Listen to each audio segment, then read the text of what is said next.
¿Qué tal, amigas y amigos del Conjunto Santander de Artes Escénicas de la Universidad de Guadalajara? Soy Gerardo Kleinburg y les doy la bienvenida a esta segunda sesión de nuestro curso, nuestro viaje, nuestro recorrido, Hablemos de Ópera. Una suerte de aventura a lo largo y ancho del origen, la evolución, las transformaciones que la ópera ha seguido en sus ya tantos siglos de existencia, desde aquel remoto día en 1580 y tantos, en la que nuestros amigos florentinos de los que hablamos en la sesión anterior decidieron inventar o reinventar esta forma de ser, de hacer teatro que imaginaban tenían los griegos. A través del recuento que fuimos haciendo en nuestra sesión anterior, llegamos a esta evolución de la ópera que en algún sentido para muchos empieza a ser una suerte de perversión de este espíritu tan minimalista, si queremos verlo así, con el que se origina. Justamente dejamos nuestro recuento donde lo tomamos. En estos momentos, hacia finales ya más allá de finales del siglo XVI, ya completamente insertada en el siglo XVII, avanzadísimo el siglo XVII, en el que la ópera ya como un espectáculo público que acontece en un teatro, donde hay un público asiduo que compra su boleto, que pide cierto tipo de espectáculos y sobre todo donde este espectáculo está ya dominado, controlado en no poca medida por los cantantes y ahora sí por los compositores que a partir de Claudio Monteverdi entran de lleno a este ámbito. La ópera llega a su periodo estrictamente barroco, si lo queremos llamar así. A mí me gusta, cuando hablo de la evolución de la ópera, también hacer referencia a ella un poco como la evolución de nuestra especie o como la evolución de cualquier especie, pero pensemos en el Homo sapiens, pensemos en nosotros saliendo de estas zonas de la sabana africana y empezándose a extender por otros espacios, por otros continentes, por otros climas, hábitats, etcétera, y evolucionándose, transformándose en ellos, transformándose por ellos. En este caso, para jugar o seguir jugando con el símil, los hábitats, los territorios por los que la ópera va atravesando y que van influyendo en su evolución son los periodos artísticos, la cultura de un país, la idiosincrasia de un pueblo, la lengua, el teatro que se hace en esos lugares, la música que se hace en esos lugares.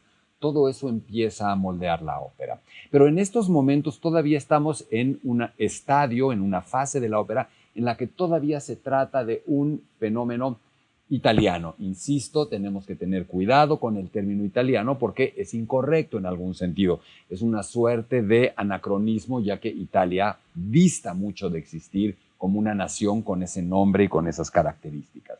Si bien esto no existe, es ya una región, la de la península itálica, con características en algún sentido similares, que comparten muchos gustos, que comparten muchas actitudes hacia el arte, muchas actitudes estéticas, y la ópera se convierte, acaso, en la actividad, la manifestación artística italiana, proto-italiana, por antonomasia. Todo lo que estamos viendo nos ayuda también a entender algo en lo que no hicimos énfasis en la sesión anterior. La ópera es italiana, es un producto creado en esa cultura, por esos individuos, con idioma, con esa lengua, y eso es determinante. En muchas ocasiones nos cuesta trabajo entender que la ópera no sea italiana, que haya ópera no italiana, y hoy vamos a hablar un poco de cómo se movió también esa ópera, pero antes de ello tenemos que explicar qué tipo de ópera se hace en Italia en esos momentos, a finales del siglo XVII, para poder entender cuál es ese producto que empieza a moverse. Y esa ópera que existe y que perfilamos en la sesión anterior, se designa como ópera seria. Tener que tener cuidado porque ópera seria no quiere decir solamente que sea seria, que sea muy, muy tremenda, muy dramática en el sentido que hoy usamos de la palabra dramático, sino que ópera seria es un término, es una clasificación, es una taxonomía operística que puntualmente se refiere a la ópera barroca italiana.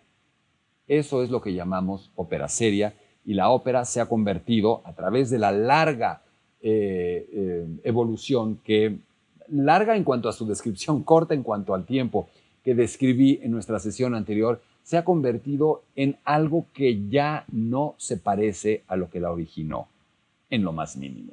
De este origen estrictamente teatral, que intenta reproducir de manera hiperrealista el lenguaje, que no es melismática, que no muestra la necesidad de tener grandes cantantes ni de tener compositores, que es un fenómeno específicamente teatral.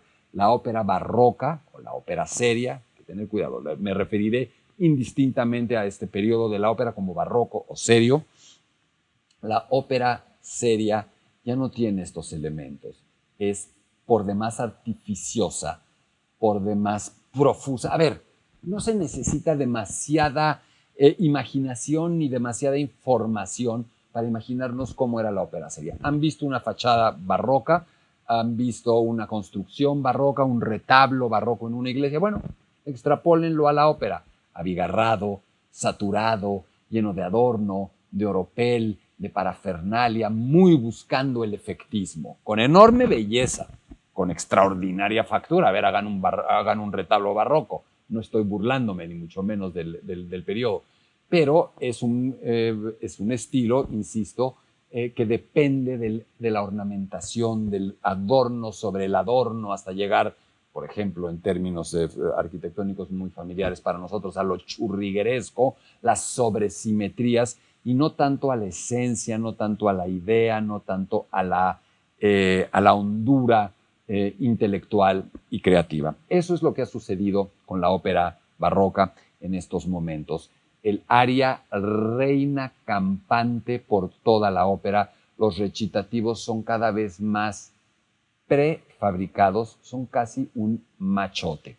Es muy importante precisar que el recitativo, esta parte medio hablada, medio cantada que jugamos, podría ser un poquito como el rap de la ópera, y que es lo que le da un origen, ahora tiene ya dos tipos o dos variantes. Importantísima noción que tenemos que recordar: el llamado recitativo seco y el recitativo acompañado.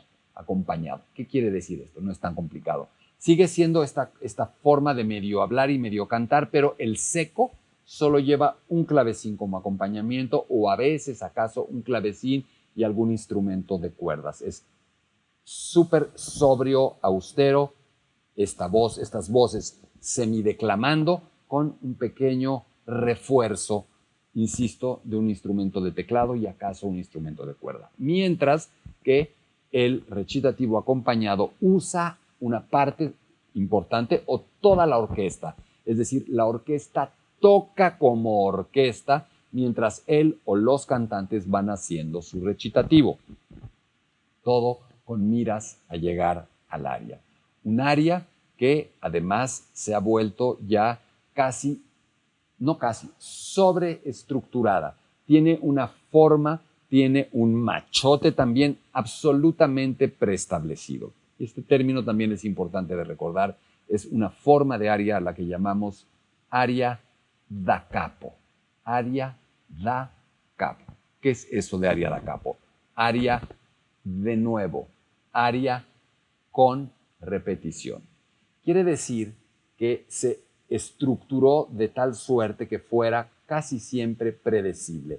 Una pequeña introducción a través de un recitativo que puede ser seco, ya entendemos qué es, o acompañado, creo que ya entendemos qué es, puede ser muy breve, a veces puede tener incluso una introducción orquestal sola, luego el recitativo y luego una estructura A, B, A'. ¿Qué es eso de A, B, A'? Quiere decir que es una primera sección que llamamos A, más bien tranquila, que llamamos cantabile, pausada, con una melodía amplia, con algunos adornos, pero tal vez no demasiados, seguida de una sección B contrastante, a veces con una pequeña transición que lleva de la sección A a la B, en donde hay un cambio de estado de ánimo, en donde el estado anímico varía hacia uno más tenso, más agitado, más turbulento, Y en ese espacio viene el gran virtuosismo o parte del virtuosismo del cantante, de la cantante, del castrado. En este espacio hay más melismas, más adornos, más gorgoritos, si queremos llamarlos así, trinos, escalas, acrobacia, agudos. Y luego viene la última sección, la tercera sección, que es una repetición de la primera, es decir, A prima, A variada, A, B, A prima. Y esta última sección sí es una abierta y total invitación para que el cantante o la cantante, como decimos coloquialmente en México, le eche crema a sus tacos, o sea, le ponga adorno, acrobacia, agudos, incluso a placer, que pueda adornarla a su gusto. Muchas veces, la mayoría de las veces, esta última sección ni siquiera era ya escrita por el compositor. El compositor escribía la sección A, escribía la sección B y simplemente escribía da capo. De nuevo, o sea, repite cantante la sección A y haz lo que quieras con ella.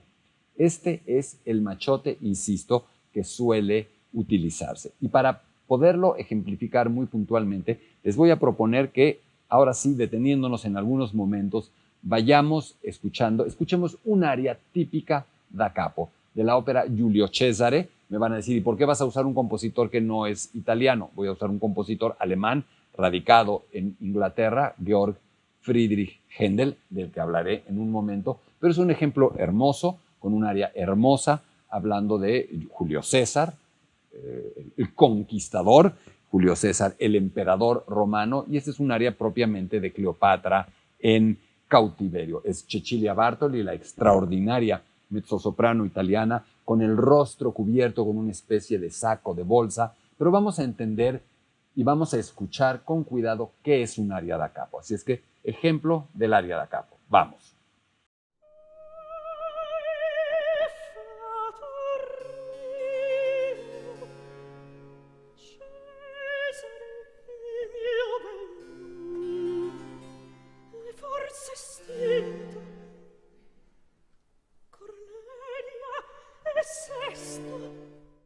Y como hemos visto, esta introducción es un recitativo. Es la cantante en esta suerte de declamación, que es una evolución del recitativo original con el que nace la ópera. Es un recitativo seco, acompañado de una manera muy sobria y muy austera, que nos va a llevar a la sección A, la sección más amplia, más cantable de la que dimos cuenta hace un momento.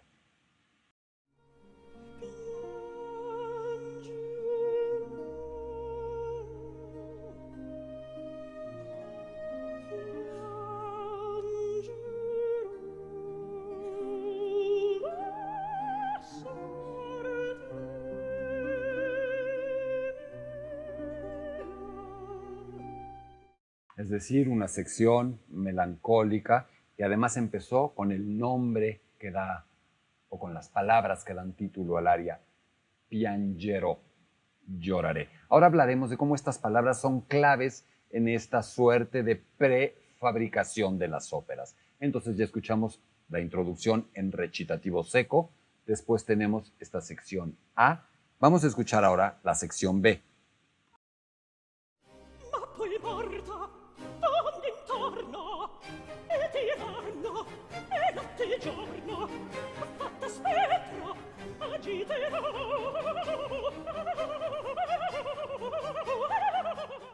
Como claramente se dan cuenta, está llena de esta acrobacia.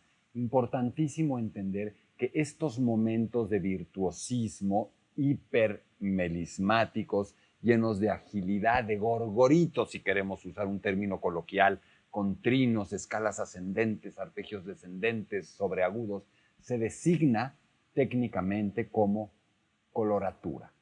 Coloratura es esta acrobacia vocal. La sección B suele llevar esta acrobacia vocal y, como vimos, es contrastante de la parte lírica, amable, cantable, suave de la primera sección.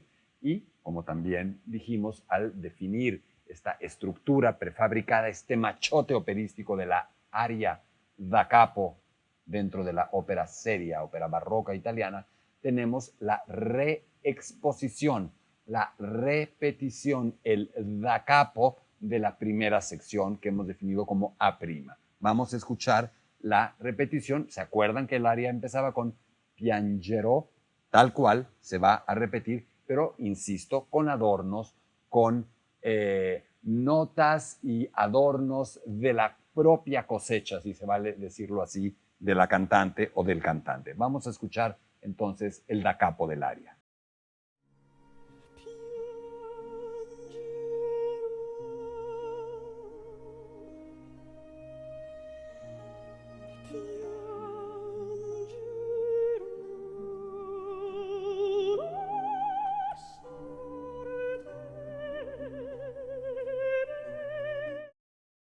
Y esta suerte de prefabricación no solamente tenía que ver con lo musical, sino que también iba a lo emocional. ¿Cómo empezó el aria que oímos de Cecilia Bartoli?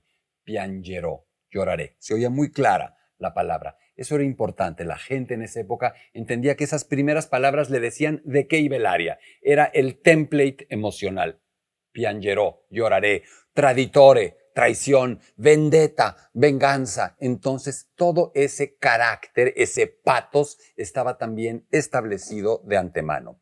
Y nos vamos también a las fuentes literarias, a los textos, a las personas que escribían los textos, los llamados libretos, es decir, una suerte de librito del cual partía posteriormente la música. Primero se escribía el texto y luego se musicalizaba. El escritor más importante de libretos de esa época, de la llamada ópera seria, de esta ópera barroca, era Pietro Trapasi, conocido con el seudónimo de Metastasio, considerado el poeta imperial, el gran escritor de libretos operísticos barrocos italiano, cuya obra era musicalizada varias veces por distintos compositores. Él podía escribir una historia o adaptar una historia de teatro, de mitología, de historia griega o romana, y era musicalizada en distintos momentos por distintos compositores.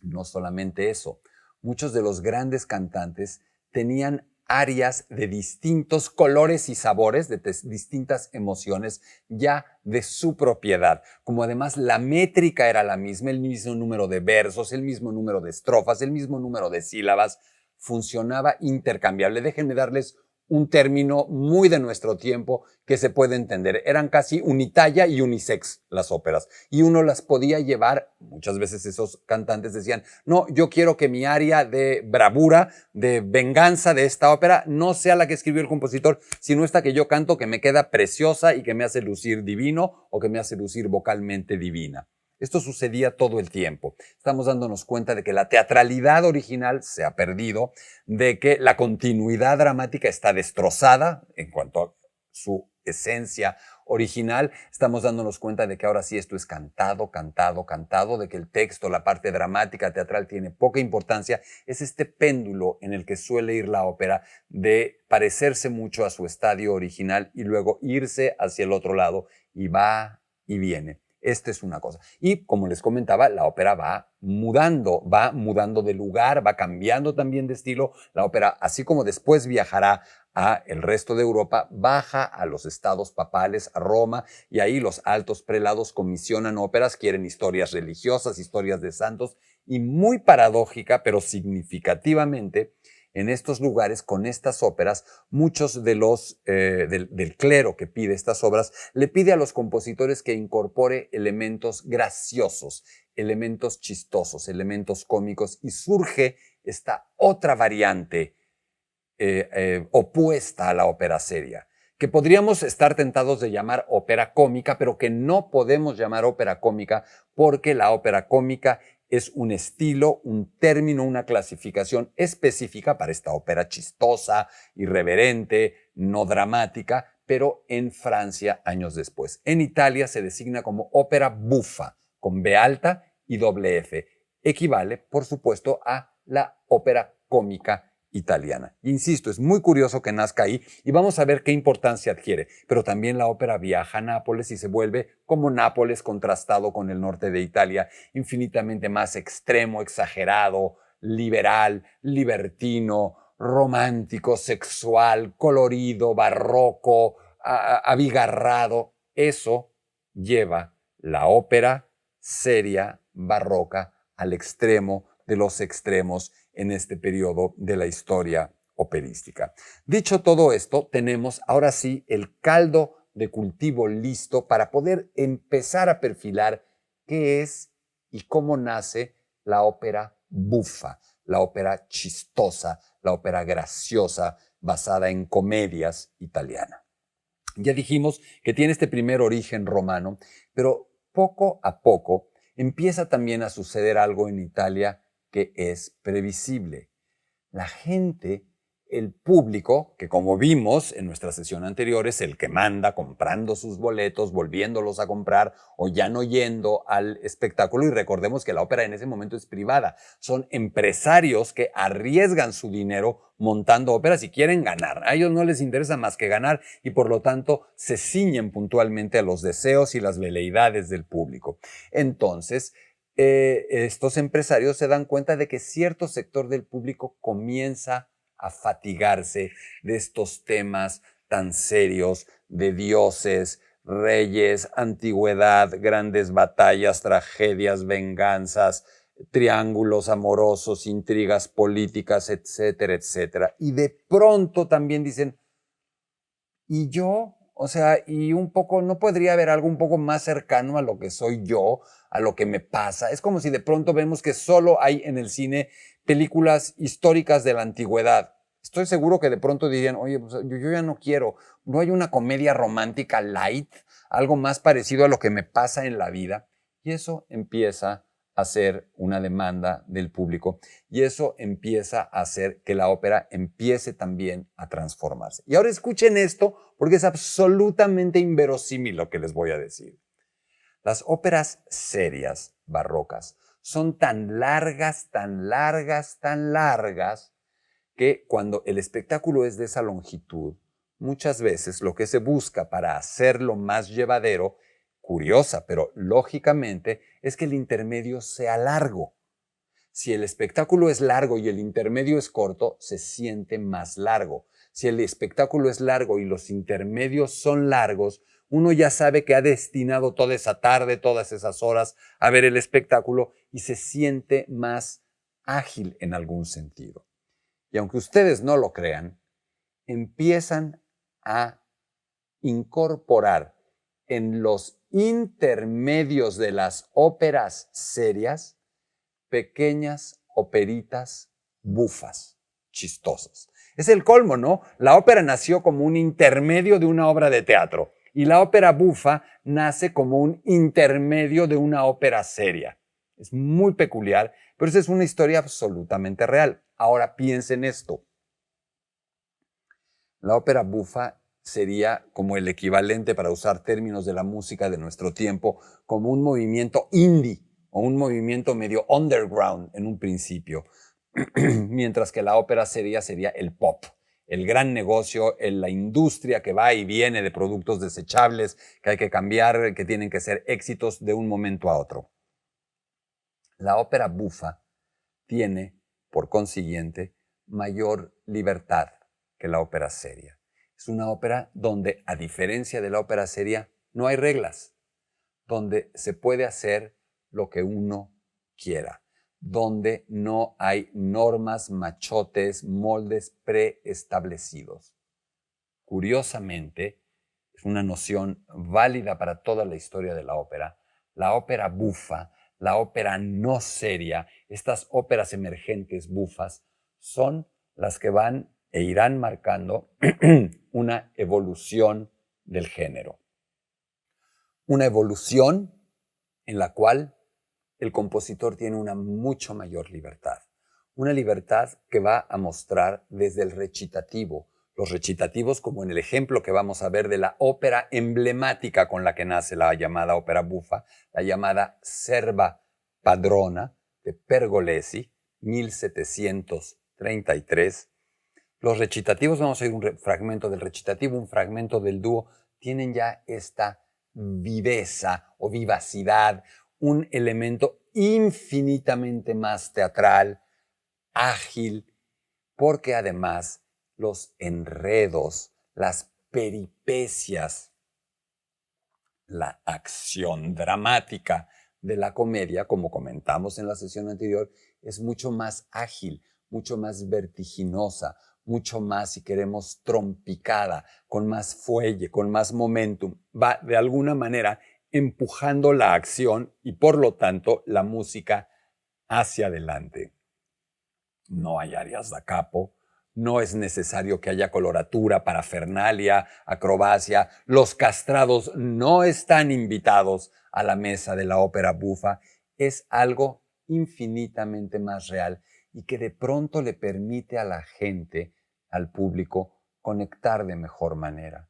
De pronto es un poco más simple o un poco más cercano a uno, una relación de amor de dos adolescentes o de un jardinero y una vendedora de una tienda de abarrotes que la de dos dioses mitológicos o dos reyes de la antigüedad. Aunque uno puede desprender de esas historias elementos que le sean próximos a uno, esta proximidad de la propia naturaleza de esos personajes resulta atractiva. Por otro lado, al no estar poblada de los grandes divos que quieren arias y arias y arias, puede haber menos arias. A diferencia de la ópera barroca, de la ópera seria, puede haber más números de conjuntos, dúos, tercetos, cuartetos, sextetos, ensambles. ¿Por qué? Porque en la ópera seria barroca no hay tiempo y los cantantes quieren salir, cantar su aria, que todos se callen, que todo se detenga. En la ópera bufa hay que actuar más, la música, insisto, es más creativa. Al haber confusiones, la música puede ser más compleja, más innovadora, con más energía. Los cantantes no son los dueños del espectáculo y el compositor también tiene más libertad. Todo esto para decir que la ópera bufa se convierte en algo infinitamente más moderno, más ágil, más evolucionado y paradójicamente más parecido al origen de la ópera. Puede haber coros, puede haber ensambles, todo lo que en la ópera seria no abunda. Vamos a ver un fragmento del recitativo de una escena de la serva padrona de Pergolesi y después de él un fragmento del dúo. Vamos a empezar por el recitativo. Insomma delle somme, per attendere al vostro bene, io mal ne ho da ricevere. Poveretta, la senti? Per avere di voi cura, io sventurata, debbo esser maltrattata. Bien, se dan cuenta de que estamos hablando de un recitativo muy teatral. Esto parece teatro, parece la acción verdadera de una obra de teatro en recitativo. Fíjense este adagio o este refrán o esta idea que se vuelve tan cierta y tan usable en todas las artes. Una frase que viene del inmenso Giuseppe Verdi, que todavía nos espera muy lejos en el futuro de la historia de la ópera y que decía así: regresa a lo antiguo y serás moderno. Regresa a lo antiguo y será un progreso. En algún sentido, la ópera seria está regresando a los principios de la ópera y paradójicamente eso la vuelve moderna. Y vamos a ver ahora, recuerdan que vimos un fragmento del dúo de la Coronación de Popea con Philippe Jaruski, Daniel Denis, de la Coronación de Popea de Monteverdi. Ahora vamos a ver cómo este recitativo que estábamos viendo se transforma en un dúo ágil, chispeante, divertido. Vamos a ver cómo sucede esto.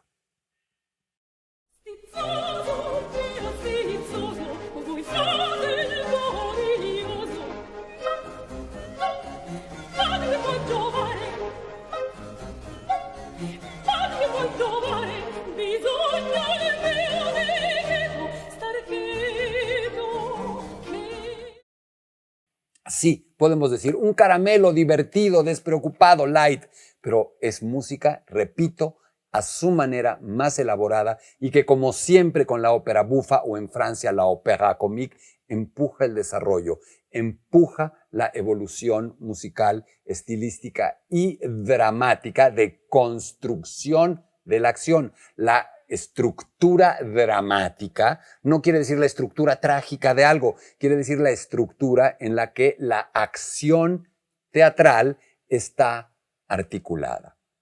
Y aquí podemos dejar a Italia por un rato en paz. Ya vimos cómo nació la ópera, ya vimos cómo se barroquizó, ya vimos cómo se movió dentro de Italia, ya vemos cómo adopta y adapta su naturaleza hacia lo bufo. Pero ¿y qué pasa con el resto de Europa? ¿Cómo sucede? ¿Cuándo sucede? ¿Qué sucede? Vamos a ir un poquito para atrás para tomar el hilo de rápidamente el perfil de la migración operística a otros lugares. Y tenemos muy claro el año, el momento y el lugar. Aproximadamente 1650, 1655, y el primer lugar, la primera escala en el viaje de la ópera es Francia.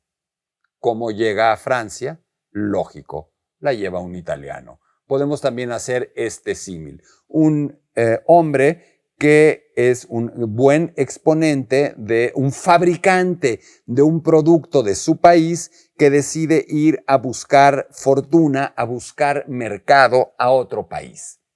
El compositor se llamó Jean-Baptiste Lully. Originalmente Giovanni Battista, pero afrancesa su nombre. Un compositor de primerísima línea que va a Francia y como buen empresario innovador, lo primero que hace, estoy jugando en serio, es un estudio de mercado. Dice, bueno, vamos a ver qué consumen en este país. Vamos a ver qué consume esta sociedad. Y ustedes mismos podrán con un poquito de esfuerzo pensar qué consumen los franceses. ¿Qué es lo que define más originalmente en el tiempo a la cultura francesa? Dos elementos muy claros. El primero es el baile. Los franceses bailan, inventaron el ballet, sus reyes, sus reinas son bailarines también, son coreógrafos. Es una grandísima tradición e institución en Francia, el ballet. Y hay una más, el teatro clásico. El teatro clásico francés, la tragedia francesa y también la comedia francesa, Molière, Corneille, Racine. Y existe además una institución de la institución teatral más importante de la historia en nuestro planeta, la llamada Comédie Française, la comedia francesa. Esta institución gubernamental real en un principio, hoy parte del gobierno francés, que se dedica a exaltar, representar, promover, nutrir la tradición teatral francesa o francófona hoy día. Lully llega y dice, pues aquí hacen esto. Lully es un exponente de la ópera seria, de la ópera barroca italiana que hemos definido. Y entonces la manera en la que adapta su producto es sencillísima, lógica, y a cualquiera se le podría haber ocurrido. Hace una especie de crossover. Dice, me llevo mi ópera seria italiana, le agrego un trozo del ballet francés y lo hago que se base en el teatro de los autores más representados en la Comédie Française, estos autores de los que he dado cuenta. Y lo que hace es este género medio crossover entre la ópera italiana seria y estas dos manifestaciones tan de moda en Francia. A esto se le llama en un origen la tragédie en musique, la tragedia en música, o su nombre más común, la tragédie lyrique. Y por supuesto, los franceses también enloquecerán con este espectáculo y vamos a ver que alcanza características muy específicas y que la diferencian de manera bastante notable de la llamada ópera seria italiana. Una anécdota que no está de más. Lully se convierte en uno de los pocos compositores o directores de orquesta muertos en un accidente de trabajo. Así como lo escuchan. En aquella época los compositores a veces dirigían sus óperas. ¡Ojo! Eso no quiere decir que suceda como hoy sucede. Estamos en el Teatro Plácido Domingo del Conjunto de Artes Escénicas, Santander de Artes Escénicas de la Universidad de Guadalajara, un teatro espectacular con un escenario increíble, un gran foso donde se mete un señor y empieza a mover las manos así con un palito para dirigir a la orquesta y a todo. Eso no sucedió así de la noche a la mañana. Podríamos hacer toda una serie de programas para hablar de cómo evoluciona el director de orquesta hasta el estado actual de la dirección orquestal. Lo que sucedía en esa época es que a veces el compositor, a veces desde el piano, desde el clavecín, a veces con una suerte de gran báculo, un como bastón así monumental, pum, pum, pegaba en el piso para llevar el tiempo al que tenían que tocar los instrumentistas. Pues sí, así como se lo pueden imaginar, Lully, un día particularmente emocionado y enjundioso dirigiendo alguna de sus óperas en Francia, se da santo guamazo en la punta del dedo de un pie, con su bastón enorme. La herida se infecta más, puede que haya sido diabético, no lo sabemos, no pueden controlar la herida, amputación, sepsis, muerte. Lully murió así. Es un pequeño, no es chusco porque es una tragedia lo que está sucediendo, pero me parece que de pronto un elemento anecdótico como este puede ser atractivo. Ahora bien, ya veremos quiénes suceden a Lully en esta forma de hacer ópera. Pero antes de ver un fragmento de esta manera, de esta tragédie lyrique, vamos a revisar rápidamente cuáles son sus elementos fundamentales. En primera instancia, tiene un gran prólogo, un prólogo que introduce la acción y que generalmente habla de los grandes méritos de un gobernante. Porque aquí hay algo que se nos ha escapado, bueno, no, se me ha escapado mencionar. Algo muy importante, y es la manera, no olvido, porque estoy dejando aquí pendiente definir las características propias de la tragédie lyrique, pero dije que se me olvidaba algo y es importante. Los gobernantes claramente se han sentido atraídos hacia la ópera. Lo fueron en un principio, la ópera nace en un nicho intelectual, no de millonarios, no de ese elitismo. Luego la ópera se empieza a popularizar, se masifica y se hace mega popular en Italia. Pero por supuesto, no hay tele, no hay radio, no hay internet, no hay redes sociales, no hay cine. ¿En qué se divierte la gente? ¿Qué hacen? No hay Netflix, no hay nada. ¿Qué se divierten? En el teatro, en la ópera. Es el gran espectáculo, la gran diversión, la gran pasión de los italianos que además sienten como su propia creación. Tontos habrían sido los gobernantes italianos, los reyes, los duques, los príncipes de todo ese cúmulo de pequeños de entidades nobiliarias, poco avesados habrían sido si no hubieran aprovechado eso para tratar de controlar también un poco la ópera, o al revés, para usar la ópera.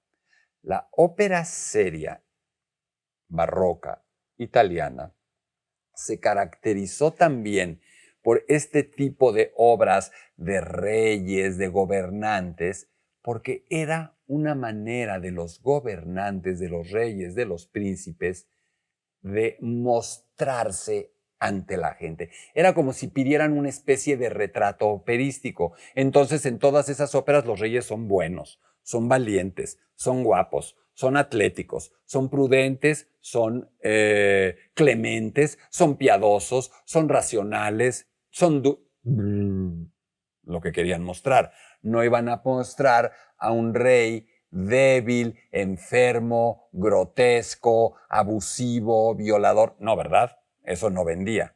Entonces, las óperas también se estandarizan de esta manera para mostrar a los gobernantes que además pagan. De la misma manera en que hoy un gobernante en nuestro país, del poder que sea, en fiestas patrias organiza una verbena, trae a un grupo musical, hace una obra, hace un espectáculo, es normal, es habitual en nuestro país. En aquella época ya lo hacían. Y lo que hacían eran óperas. Y eran óperas compradas, pagadas, comisionadas por los gobernantes que, curiosamente, siempre mostraban a gobernantes maravillosos. Yo creo que queda muy claro el uso que se hacía de estas obras. Corte a lo que estábamos. Francia, la tragédie en musique, la tragédie lyrique y este prólogo que antecedía habitualmente a la ópera y era un prólogo en el que siempre se pintaban, se describían de manera hiperbólica las grandes virtudes, los grandes atributos del gobernante, del rey. Además de este prólogo, las óperas tenían que tener 5 larguísimos actos. Por supuesto, tenía que haber varios números de ballet. Por supuesto, tenían que estar basadas en grandes autores franceses, de estos que exaltaba la comédie française. A diferencia de la ópera italiana, fíjense qué lógico es lo que les voy a decir. En Italia los textos eran ya machotes. Más que textos, eran pretextos que se usaban y se refreían y se refreían y se refreían una y otra vez para hacer más y más óperas. En Francia, los textos provienen de los grandes dioses del teatro francés. Ergo, hay que tener cuidado, hay que tener respeto. Hay que poder entender las palabras. No es lo mismo un texto refrito 20 veces de un escritor de medio pelo italiano que una obra de teatro de Molière o de Racine o de Corneille. Hay que respetarla. Por lo tanto, la música vocal se vuelve más sencilla, con menos melismas, menos coloratura, menos adorno, menos parafernalia, pirotecnia, etc. Más inteligible. Esa es otra de las diferencias. Por otro lado, al no tener el aria ya en un valor tan extremo como lo tenía en la ópera barroca seria italiana, puede haber menos arias.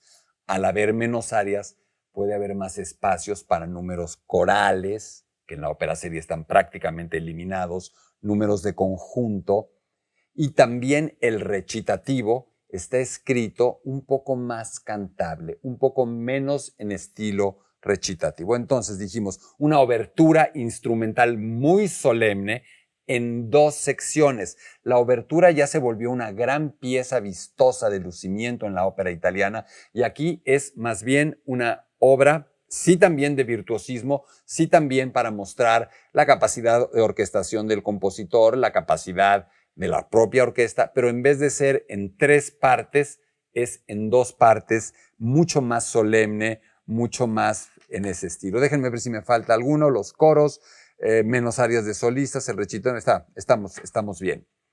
Y por supuesto vendrán los sucesores franceses, tales como Rameau, tales como, en fin, quedémonos por lo pronto para no abrir lo demás con Jean-Philippe Rameau. Pero ahora sí, vamos a ver un fragmento de una tragédie en musique o de una tragédie lyrique del propio Lully. Y a mí me gustaría compartir con ustedes un fragmento de Armida. Vamos a ver, es una producción moderna, pero vamos a ver cómo hay elementos de ballet, elementos de pantomima, un solista que canta de una manera más simple, menos abigarrada de lo que podía ser la ópera barroca italiana y una participación de coro. Todo esto, que se ve sencillo, armónico, dentro de lo que vamos a presentarles, hubiera sido casi un sacrilegio, anatema, dentro de la ópera barroca italiana. Vamos a oír el fragmento de Lully.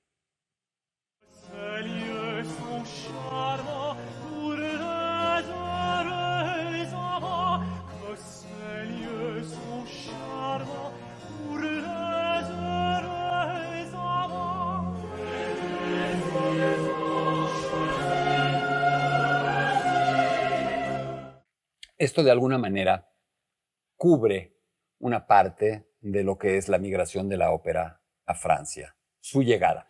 En algún momento tendremos que retomar el tema de la ópera cómica, de la ópera comique en Francia. Y lo haremos en breve para tratar de anudar una serie de elementos. Lo haremos en muy breve. Por supuesto que la ópera viaja a otros lugares también. Viajará a España, viajará, tampoco podemos hablar ni de Alemania ni de Austria, tendremos que hablar del Sacro Imperio Germano. Por supuesto que podríamos decir Alemania y por supuesto que podemos decir Austria y nos entendemos. Simplemente en términos de geografía política resulta un poco anacrónico hablar de estas entidades políticas nacionales cuando todavía no surgen. Pero ¿cómo llega la ópera a los pueblos germanos? ¿Cómo llega al pueblo británico? ¿Cómo llega al pueblo español? Y aquí ya rápidamente metemos también lo que va a pasar con la otra parte de la ópera en Francia. Es decir, La ópera está en italiano. La ópera se crea en italiano. Los franceses ya la llevan adaptada al francés porque no van a ponerse a hacer a Corneille, a Racine y a todos ellos en italiano, en Francia. Sería absurdo, impensable. Pero hay un problema. Las poblaciones de esos países no hipereducadas, no poderosas, no hablan italiano. Y dirán ustedes, y además no hay subtitulaje. Sí hay subtitulaje, pero ahorita van a ver por qué no importa. Y van a ver por qué existe el subtitulaje. Esto que todos los teatros del mundo queremos decir y todos queremos decir que es un gran invento del progreso, es una mentira. Pequeña digresión. La ópera nació prácticamente con subtitulaje. Y el subtitulaje lo inventó Monteverdi. Eso no quiere decir que Monteverdi comprara un proyector de tantos lúmenes, una computadora, un software y se pusiera a proyectar supertitulaje. ¿Cuál era el supertitulaje? ¿Cómo creen que lo hacían? Imprimiendo el librito, imprimiendo el texto. ¿Por qué? Porque no existía la luz artificial, ni siquiera existía la luz de gas. Y no podían hacer ahí todos sus efectos especiales de noche con un teatro oscuro y poniendo cientos y cientos y miles de velas porque se les quemaba en el primer día. Ya de por sí los teatros pueden tener accidentes, entonces mucho menos se iba a hacer en esos momentos. Eso quiere decir que las funciones se hacían a veces de día o estaba iluminado de tal suerte que se veía. Esto quiere decir que si el público tenía un librito con el texto, lo podía ir siguiendo. ¿No es eso subtitulaje? Yo entiendo que sí. Por lo tanto, el subtitulaje es casi tan viejo como la ópera. Y Monteverdi lo pide porque justamente al incorporar más orquesta, al hacer más complejo el canto, se empieza a entender menos, aunque esté en italiano y aunque la gente hable italiano. Todo esto para decir, después vendrá el problema, pequeñísima digresión nada más para cerrar el tema del subtitulaje, pero es interesante, porque si ya lo abrimos aquí, ¿qué pasa? Después vendrá la luz con gas, luego, o de gas, luego vendrá la luz eléctrica. Verdi, por ejemplo, le tocó hacer óperas con luz, con velas, con luz de gas y con luz eléctrica. En el momento en el que la luz eléctrica aparece, surge la posibilidad de oscurecer la sala. Y en el momento en el que la sala se puede oscurecer, hay un problema. La gente no lleva lamparitas, no lleva su teléfono celular con luz, ya no puede leer el librito. Blackouts. Curiosamente, ese advenimiento tecnológico que es la luz eléctrica genera un problema para el subtitulaje y viene un apagón de muchísimas décadas del subtitulaje, hasta que ahora sí, con el teatro oscurecido, pero con la tecnología de las luces de LED, como la que me están iluminando en este momento, o de muchos del equipo, como el que estoy viendo a mi alrededor, se puede proyectar en una pantalla, en los respaldos de los asientos del espectador de enfrente, en algunos pocos teatros del mundo, el subtitulaje. Cerramos este capítulo, pero es muy importante y viene a cuento, porque esto explica por qué la ópera empieza a ser adaptada de esta manera en otros países a los que llega. Primer punto, la traducen, la hacen en su idioma. Segundo punto, generan un nuevo estilo en el que en vez de ser recitativo, que ya entendemos que es, y aria o canto, es partes cantadas y partes habladas, actuadas, como teatro. Incorporan ballet a veces o danza, temas populares, temas lights y aspectos o temáticas o tramas más cómicas. Fíjense ustedes, ¿a qué les suena? ¿A qué les suena lo que les estoy diciendo? Una obra para ser presentada en un teatro donde hay música, una orquesta, donde la mitad del tiempo hablan, la otra mitad bailan, donde cantan, donde hay elementos populares, donde hay comedia, donde hay cosas ligeras. ¿A qué suena? Un musical. Es una comedia musical. Exactamente ese es el origen de la comedia musical. Y el punto, el lugar exacto donde nace la comedia musical es en Inglaterra, a través de la adaptación que hacen de la ópera, en el sentido que les acabo de decir, y a la que llaman ballad opera. Si les suena a que esto se parece a la zarzuela, están bien. Así surge la zarzuela en el mismo periodo de la ballad opera. Esto también sucede en Alemania o en los países germanos con un género con estas mismas características al que se designa como Singspiel. Y esto mismo también sucede en la parte más underground y light e indie del quehacer operístico en Francia, y es a lo que llamamos opéra comique. Por eso les decía que había que tener cuidado de no llamar ópera cómica a la ópera italiana.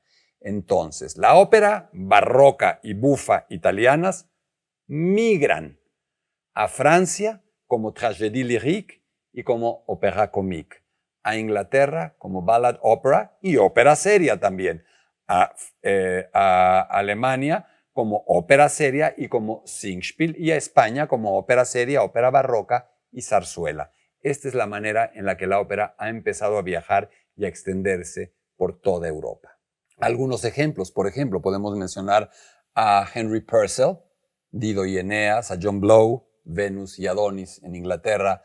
Podemos mencionar a Schütz en Alemania. Podemos mencionar, por supuesto, a Georg Friedrich Händel, uno de los más extraordinarios compositores de la historia, 1685-1759, prácticamente contemporáneo, total contemporáneo de Bach, 1685-1750 Bach, pero Bach, por características y cuestiones que no nos toca mencionar hoy, no se dedicó más que a la música religiosa y a la música instrumental. Händel fue el primer grandioso compositor de música de teatro fuera de Italia, un hombre que nace en Alemania, que emigra al Reino Unido buscando más y mejores mercados, una altura artística y una altura de proyección mayores, y las logra cabalmente.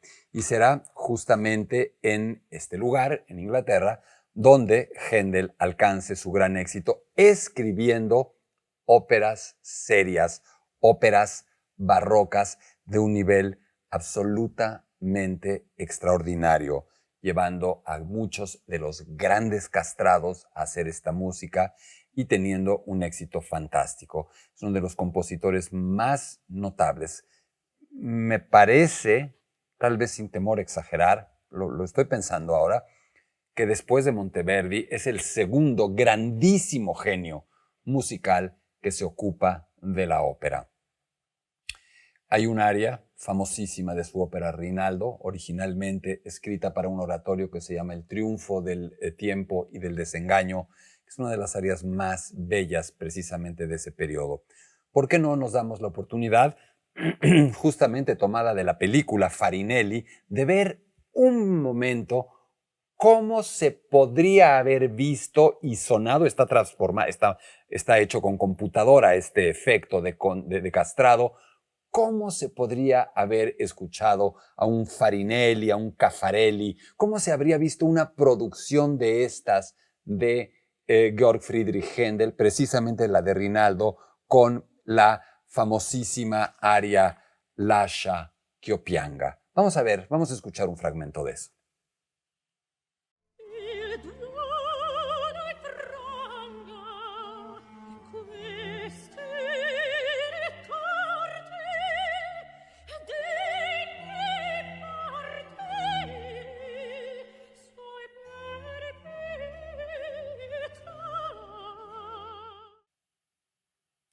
Todo tiene un límite, todo termina, todo cambia, diría Mercedes Sosa, y aquí se aplica. Evidentemente, empieza a haber un desgaste, como ya había comentado con la ópera seria italiana, pero este desgaste empieza a darse también en otros lugares de Europa y en particular en Francia entre 1752 y 1754. Vamos a ver una de las primeras grandes batallas, pleitos feos entre partidarios de una manera de hacer ópera o de otra. La ópera, eso no lo tengo que decir, es el fenómeno artístico que más polariza, que más pasiones despierta, que más amor amor desinteresado, pasional y odio furibundo puede generar. El escenario de esta batalla, de esta auténtica guerra, así se llama, se da, insisto, en Francia en estos primeros 5 años, en este primer lustro del 1750, entre 52, 54, 55, y es llamada la guerra o la querella o la batalla de los bufones. Y no es porque fueran precisamente bufones de una corte los que lo hicieran, sino por el tema de la ópera bufa. Y lo que quiero decirles es, hay un seguidor, un gran exponente de la tragédie lyrique, de la tragédie en musique que ha generado Lully, que se llamó Rameau, Jean-Philippe Rameau, grandísimo compositor, muy al estilo de la ópera seria, de la ópera barroca, en su adaptación, en su vertiente francesa. Lo que empieza a suceder en este momento es que el público francés se empieza a dividir fuertemente.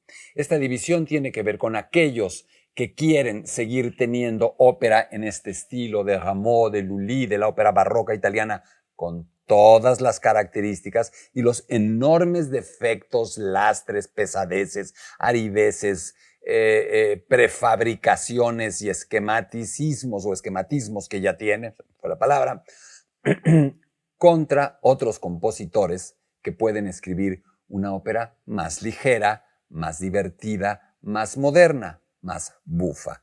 Y tenemos este conflicto, un conflicto que parecería un conflicto más bien retórico o de cafetería, pero que llegó a tener momentos y episodios de violencia física y de intervención policial.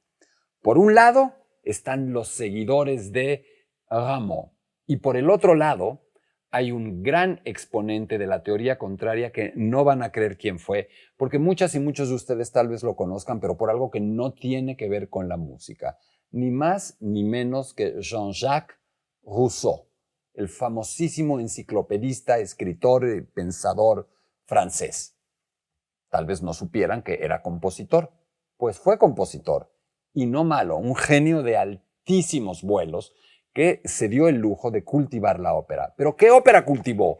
Cultivó precisamente una ópera que no se acercaba a la ópera seria, a la ópera barroca. Una ópera ligera, chistosa, en el idioma original de Francia, en el idioma local, que alternaba texto hablado y texto cantado, a la que se empezó a llamar opéra comique.